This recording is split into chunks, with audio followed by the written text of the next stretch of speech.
Good morning. मैं पूनम चौधरी आप सभी का मेरे यूट्यूब चैनल मेडिकल ज्ञान ट्यूब पर स्वागत करती हूँ। आज हम यहाँ सर्जिकल साइट को स्क्रबिंग और पेंटिंग किस तरीके से करते हैं, सही तरीका कौन सा है, तो प्लीज़ वीडियो को पूरा देखें। ये हमारा सर्जिकल साइट है, सर्जिकल पार्ट है। अगर आपके किसी भी हाथ की सर्जरी है, पैर की सर्जरी है, तो आप इसे उठा करके इस तरीके से स्क्रबिंग और पेंटिंग कर सकते हैं। लेकिन अगर बॉडी के किसी और पार्ट की है तो आप इसमें उस कंडीशन में पार्ट को उठा नहीं सकते, इसलिए मैं आपको उसी तरीके से सर्जिकल स्क्रबिंग और पेंटिंग दिखाऊंगी। मेरे पास में मेन पावर कम है, इसलिए मैंने खुद ही सारा काम करना पड़ेगा। ये डेमो वीडियो है, इसलिए थोड़ा सा स्क्रब सर्जिकल साइट पर डाल लें। अब मैंने ये गॉज ले लिया है, इस पे स्क्रब ले लिया है। अब मैं किस तरीके से करूँगी वो आपको तरीका बताती हूँ। जैसे ये सर्जिकल साइट है तो इसको हमेशा सर्कुलर वे में ही आपको, चाहे बॉडी का कोई भी पार्ट हो, हमेशा सर्कुलर वे में ही स्क्रबिंग करनी है। स्क्रबिंग के लिए आपके स्टेराइल ग्लव्स पहनना ज़रूरी है। आप गाउन ना पहनेंगे तब भी चलेगा, लेकिन स्टेराइल ग्लव्स ज़रूर पहने। और उसके बाद में आपको हम इसको है ना, हमेशा स्क्रबिंग सिर्फ सर्कुलर वे में ही होती है। और सबसे पहले हमें स्क्रबिंग हमारा जो सर्जिकल साइट है, सर्जिकल पार्ट है, उस पर ही करनी है, उसके आउटसाइड नहीं जाना है।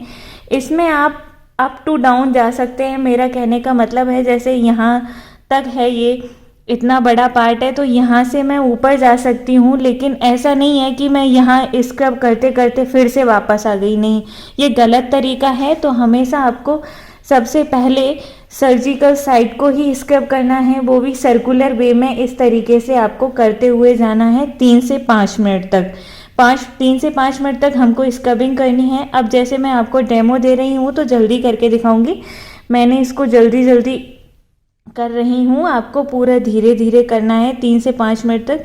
जैसे मेरा सर्जिकल पार्ट हो गया है तो इसको सर्कुलर वे में ही हमें आउटसाइड जाना है। इस तरीके से ही हमें इसका जो साइड वाला पार्ट है वो भी इस तरीके से ही सर्कुलर वे में ही करना है। अब ऐसा नहीं है कि मैं ये करते करते यहाँ आ गई, नहीं, ये गलत हो जाएगा। यहाँ से हमें वापस यहाँ तो जा सकते हैं, लेकिन यहाँ से हम वापस यहाँ नहीं आ सकते। इसलिए पहले अपनी सर्जिकल साइड करें, उसके बाद में आप सराउंडिंग एरिया पे इस तरीके से करते जाएं 3 से 5 मिनट तक।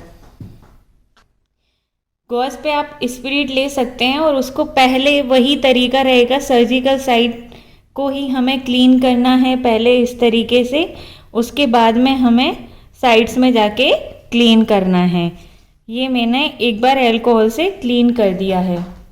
अब आता है पेंटिंग। पेंटिंग के लिए आपको स्टेराइल तरीके से गाउनिंग और ग्लबिंग की ज़रूरत होती है। तो आप गाउनिंग और ग्लबिंग का वीडियो देखना चाहते हैं तो डिस्क्रिप्शन में आपको लिंक मिल जाएगा, आप वहाँ से देख सकते हैं स्टाइल तरीके से गाउनिंग और ग्लबिंग कैसे करें। तो अब मैं आपको पेंटिंग दिखाती हूँ कि किस तरीके से पेंट करनी है। हमने इसको स्क्रब कर लिया है सर्जिकल साइट को, अब पेंट करने वाले हैं।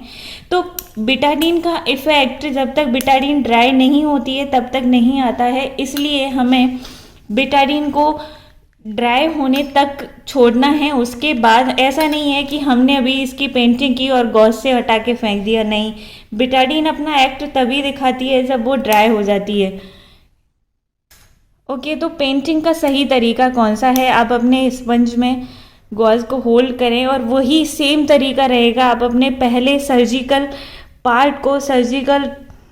पार्ट को ही आपको पहले क्लीन करना है। आप पहले क्लीन यही करें। आप ऐसा नहीं है कि यहाँ से करते करते यहाँ चले गए, फिर यहाँ से करते करते यहाँ आ गए, नहीं। बॉडी का कोई भी पार्ट हो, आपको सबसे पहले सर्जिकल साइट को ही करना है, क्योंकि हमें सर्जिकल साइट सबसे ज़्यादा क्लीन चाहिए। इसलिए तो हमने सर्जिकल साइट को इस तरीके से, हम इसको ऐसे ऐसे गोल घुमा के कभी पेंटिंग नहीं करते हैं, सिर्फ स्क्रबिंग में ही हम गोल घुमा के करते हैं। पेंटिंग हमेशा इस तरीके से हम करते हैं। ये तरीका होता है पेंटिंग करने का। अब जैसे ये सर्जिकल साइड मेरा पेंट हो गया है, उसके बाद में मुझे जो सराउंडिंग एरिया है वो इस तरीके से क्लीन करना है, इस तरीके से पेंट करना है। ये हो गया। अब इस गॉज को आप फेंक दीजिए, दूसरा गॉज लीजिए और दूसरे गॉज से भी पहले वही सेम तरीका रहेगा। अपने सर्जिकल साइड को ही पहले पेंट करें दूसरा गॉज चेंज करके, इस तरीके से। फिर इस साइड को आप क्लीन करिए।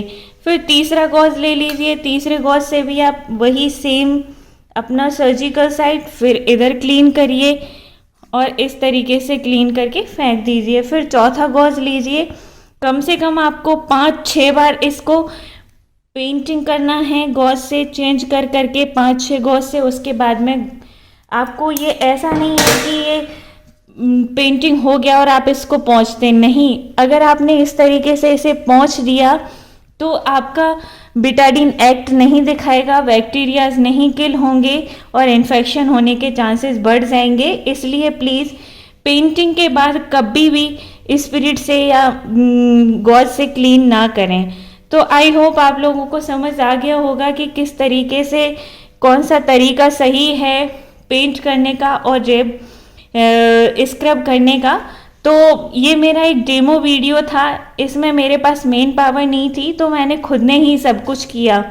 सो वीडियो को ज़्यादा से ज़्यादा शेयर करें जिससे कि लोगों को पता चल सके कि कौन सा तरीका स्क्रब करने का और पेंटिंग करने का सही है।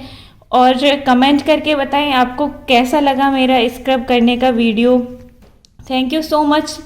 सब्सक्राइब ज़रूर कर दें चैनल को जिससे कि नया वीडियो डालते ही आपको अपडेट मिल जाए, नोटिफिकेशन मिल जाए। Thank you so much video को अंत तक देखने के लिए।